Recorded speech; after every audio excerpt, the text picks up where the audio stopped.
Hello, friends. This is Miss Medico channel, and today we will continue with our previous discussion of how acetylcholine works on muscarinic receptors. पिछले lecture में हमने देखा था कि जी stimulatory जो है वो उसका इफेक्टर जो है वो एडेनाइल साइक्लेस है। पिछले लेक्चर में हमने देखा था कि कैसे जी stimulatory alpha subunit of a destimulatory with GTP, how it activates the adenyl cyclase and how it converts then the ATP into CAMP, and increase in CAMP, how it activates the protein kinase, and that's responsible for the many functions. तो इस video lecture में हम लोग इस topic को continue करते हैं और इसमें हम लोग देखते हैं कि मैंने कहा था जी प्रोटीन जो है वो डिफरेंट फॉर्म्स का होता है। वो जी स्टिमुलेटरी होता है, कभी कभी जी इनहिबिटरी, कभी कभी G Q form of ji protein होता है और कभी कभी जी ओ फॉर्म ऑफ जी प्रोटीन होता है। बहुत सारे और भी फॉर्म्स हैं लेकिन मेनली जो मस्करिनिक रिसेप्टर है वो जी स्टिमुलेटरी, जी इनहिबिटरी और जी क्यू जो है और जी ओ जो फॉर्म्स ऑफ जी प्रोटीन है उनके पाथवे से एक्ट करता है। तो हमने देखा था कि ये हमारा मस्कुलिनिक रिसेप्टर है।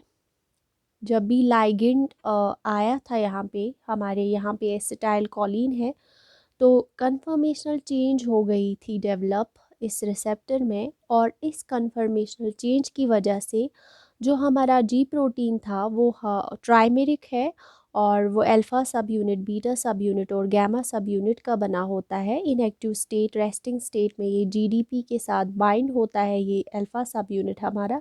लेकिन जो ही हमारा लाइगेंड आता है कन्फर्मेशनल चेंज हो जाती है मस्कुलिनिक रिसेप्टर में, और जिसकी वजह से ये जो अल्फ़ा सब यूनिट है ये एक्टिवेट हो जाता है, अलग हो जाता है जीडीपी और इन दो बीटा गामा सब यूनिट से, और अल्फ़ा सब यूनिट कंबाइन हो जाता है high energy state molecule GTP के साथ।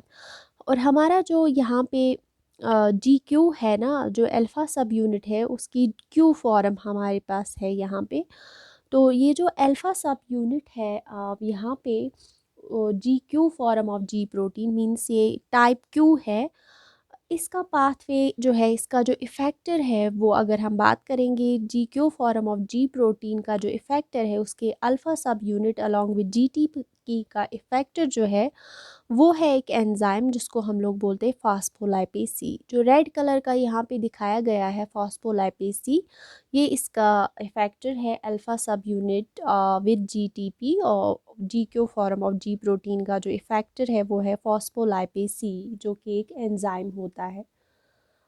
तो इस एंजाइम का काम है कि जो मेम्ब्रेन में एक फॉस्फोलिपिड होता है, इस फॉस्फोलिपिड को हम लोग फॉस्फेटाइडाइल इनोस्टॉल 4,5 बिसफॉस्फेट बोलते हैं, या शॉर्ट फॉर्म में इस एंजाइम को PIP2 बोलते हैं। मैंने कहा जब हमारा अल्फ़ा सब unit along with GTP activate हो जाता है, ये जीक्यू फॉर्म होता है, तो इसका जो पाथवे होता है वो ये है कि एक एंजाइम होता है हमारे सेल में, वो फॉस्फोलाइपेज सी होता है और फॉस्फोलाइपेज सी एंजाइम को ये एक्टिवेट करता है। जब फॉस्फोलाइपेज सी एक्टिवेट होता है तो हमारे मेम्ब्रेन में एक फॉस्फोलिपिड होता है जिसको हम लोग फॉस्फेटाइडाइल इनोस्टॉल 4,5 बिसफॉस्फेट बोलते हैं, या शॉर्ट में PIP2। जो ही फॉस्फोलाइपेज सी इस PIP2 पे एक्ट करता है तो वो कन्वर्ट हो जाता है दो मॉलिक्यूल्स में। एक को हम बोलते हैं IP3, एक को बोलते हैं DAG। जो IP3 है वो है इनोस्टॉल 1,4,5 ट्राईफॉस्फेट। तो दो मॉलिक्यूल्स बन गए PIP2 को, या फॉस्फोटाइडाइल इनोस्टॉल 4,5 बिसफॉस्फेट को दो मॉलिक्यूल्स बन गए IP3, जिसको हम इनोस्टॉल 1,4,5 ट्राईफॉस्फेट बोलते हैं, और एक और मॉलिक्यूल बना जिसको हम डाईएसाइल ग्लिसरॉल बोलते हैं DAG। जो इनोस्टॉल 1,4,5 ट्राईफॉस्फेट होता है ये वो मॉलिक्यूल होता है जो वाटर सॉल्युबल होता है, ठीक है। अगर ये वाटर सॉल्युबल है IP3, तो ये डिफ्यूज़ हो जाएगा हमारे साइटोसॉल में वाटर सॉल्युबल होने की वजह से। जब ये डिफ्यूज़ हो जाता है साइटोसॉल में, ये पहुंचता है एंडोप्लाज्मिक रेटिक्यूलम के पास, और वहाँ पे ये जो कैल्शियम है उसको मोबलाइज, वहाँ कैल्शियम पूल होते हैं, अंदर कैल्शियम स्टोर होता है ट्यूब्यूल्स में, तो उनको जो है ये बाहर निकालता है साइटोसॉल में। तो IP3 का काम जो है वो कैल्शियम को मोबलाइज कर सकता है फ्रॉम द एंडोप्लाज्मिक रेटिक्यूलम, जो कि वहाँ पे ट्यूब्यूल्स होते हैं, उनमें कैल्शियम स्टोर होता है, तो वहाँ से वो मोबलाइज कर सकता है IP3, क्योंकि कैल्शियम बहुत सारी प्रोसेसेस के लिए रेस्पॉन्सिबल है। फ़िलहाल के लिए याद रखें कि इनोस्टॉल 145 ट्राईफॉस्फेट जो है वो कैल्शियम को मोबलाइज करता है, यानी कैल्शियम डिपॉजिट कर सकता है वो साइटोसॉल में। अब जो DAG डायसाइल ग्लिसरॉल है ये लाइपोफिलिक है, ये मेम्ब्रेन में ही रहता है, मेम्ब्रेन से कहीं बाहर नहीं निकलता है, क्योंकि ये मेम्ब्रेन जो है ना, ये फॉस्फोलिपिड मेम्ब्रेन में ही होता है। ये जो है फॉस्फोलिपिड मेम्ब्रेन जब इसका टूट जाता है फॉस्फोलाइपेज सी से, तो ये कन्वर्ट हो जाता है IP3 में। IP3 जो है वो आता है हमारे साइटोसॉल में, क्योंकि वो डिफ्यूज़ हो जाता है, वाटर सॉल्युबल है, तो वो कैल्शियम को मोबलाइज करता है एंडोप्लाज्मिक रेटिक्यूलम से। लेकिन जो हमारा DAG है वो लाइपोफिलिक है, वो रहता है मेम्ब्रेन में ही, ठीक है, मेम्ब्रेन में ही। ये है DAG, ठीक है, ये मेम्ब्रेन में ही रहता है। जब ये मेम्ब्रेन में ही रहता है तो ये रिक्रूट करता है एक मॉलिक्यूल को, जिसको हम लोग प्रोटीन काइनेज C बोलते हैं, इसको रिक्रूट करता है और इसको ये एक्टिवेट करता है प्रोटीन काइनेज C, ठीक है। यहाँ पे ये प्रोटीन काइनेज C जो है इसको रिक्रूट करता है और इसको एक्टिवेट करता है कैल्शियम से, ठीक है, क्योंकि कैल्शियम होता है वहाँ पे, इसको ये एक्टिवेट करता है प्रोटीन काइनेज C को। DAG किसको एक्टिवेट करता है? प्रोटीन काइनेज C को with the help of calcium.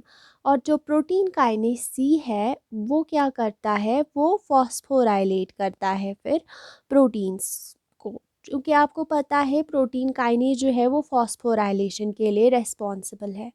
बहुत सारी फॉस्फोराइलेशन होती है प्रोटीन्स में, इंट्रासेल्यूलर प्रोटीन्स होते हैं वहाँ पे, उनकी फॉस्फोराइलेशन प्रोटीन काइनेज C करता है। और जब प्रोटीन्स की फॉस्फोराइलेशन होती है तो बहुत सारे जो रेस्पॉन्सेस है वो रेगुलेट होते हैं। ये है DAG का काम। अब जहाँ यहाँ पे हमारा कैल्शियम था ना, जो कि मोबलाइज हुआ है, कहाँ से मोबलाइज हुआ है? एंडोप्लाज्मिक रेटिक्यूलम से। ये अगर ये स्मूथ मसल हुई तो ये कैल्शियम जो है ये कॉलमोडेलिन के साथ कंबाइन होता है, क्योंकि हमारे जो मसल्स होते हैं स्मूथ मसल्स, वहाँ पे कॉलमोडेलिन्स होते हैं, ठीक है। तो ये प्रोटीन्स होते हैं, जब कैल्शियम कॉलमोडेलिन के साथ कंबाइन होता है तो एक प्रोटीन जो मसल्स में होता है, जिन्हें हम मायोसिन लाइट चेन बोलते हैं, मायोसिन लाइट चेन एक्टिवेट हो जाती है। जब मायोसिन की लाइट चेन एक्टिवेट हो जाती है तो क्या होएगा? कॉन्ट्रैक्शन हो जाती है। तो इस तरह से सेल्स में कॉन्ट्रैक्शन हो जाती है या प्रोटीन्स की फॉस्फोराइलेशन हो जाती है with the help of this pathway that's called phospholipase C pathway. आपने देखा ये था GQ form of G protein. हमारे बहुत सारे मस्कुलिनिक रिसेप्टर, क्योंकि हमें 5 मस्कुलिनिक रिसेप्टर्स होते हैं, और M1 और M3 जो मस्कुलिनिक रिसेप्टर है वो इसी पाथवे से एक्ट करता है। जब उसको करना होगा वो फॉस्फोलाइपेज C वाले पाथवे से एक्ट करता है। This all about the GQ form of G protein. Thank you.